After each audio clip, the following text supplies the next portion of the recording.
There is or there are. We use is when we are referring to one or singular. We use are when we are referring to more than one or plural. There blank four people waiting in line. Four people is plural, so we use are. There blank some books in the library. Some books is plural, so we use are.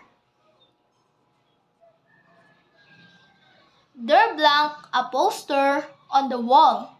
A poster is singular, so we use is. There blank three people in my family are. There blank too many cars on the road are.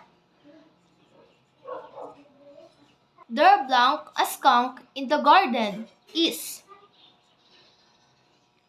There blank four flowers in the vase are.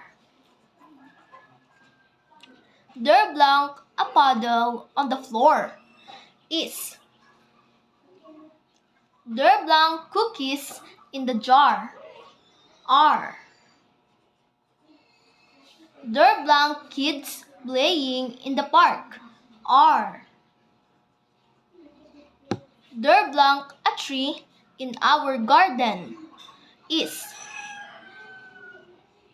There blank no eggs left on the fridge